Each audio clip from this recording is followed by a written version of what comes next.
How you guys doing? Okay, after a good rest day in Clarksdale, the home of the blues and the mighty John Ruskey and his Quapaws, we are heading back onto the water. So we're going to do some stand-up paddle clean-up of the banks and the islands. Ellis is going to pick us up. Imagine Billy from the Delta Bohemian have been chronicling the morning, and I think we're about to get going. Okay, let's fold it up. We're getting ready to push off. Here, I got it. May the river be with you, brother. Also with you, my brother. All right. Check out, guys. Check out.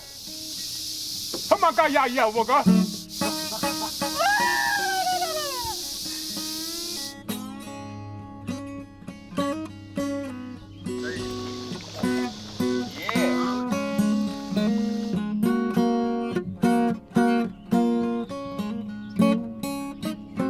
Awesome!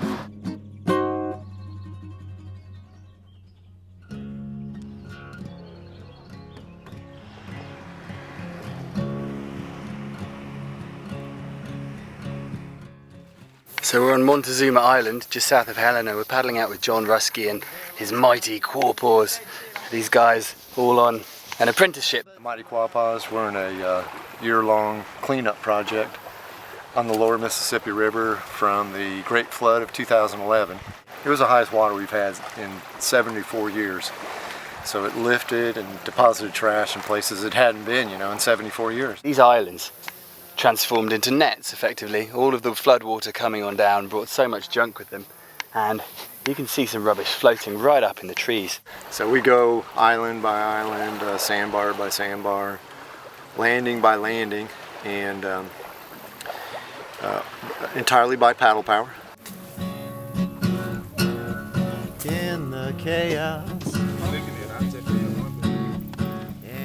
We recycle everything we can recycle, hazardous materials, chemicals, and anything we suspect being really bad. We call the Coast Guard and let them know where it is.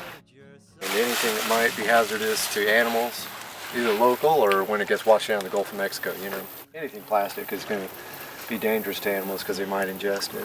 Turtles will eat something like this and suffocate because this gets caught in their throat. And another thing we see over and over, you notice in some of these trees, there's a lot of plastic that gets caught.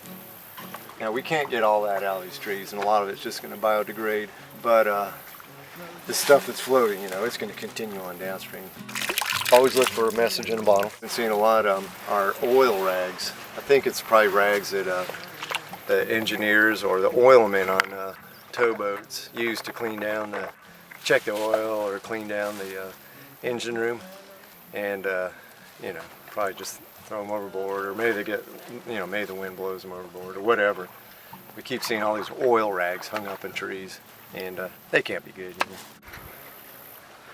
I can't help feeling it's just an endless battle, because the amount of trash that goes in the water, even if you come out and pick it up, which is a good thing. I think you should continue doing it, but it just seems endless.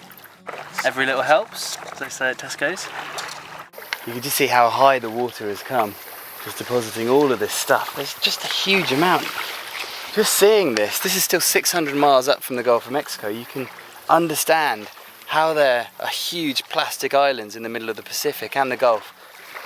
It's just incredible. And these are the bits of plastic that aren't washing downstream. These are just the bits that are getting caught up. Everywhere, every single tree I look at is littered. It's like Christmas almost, but with just really cheap decorations that don't look very good. Quite upsetting. Today we paddled 90 blue miles.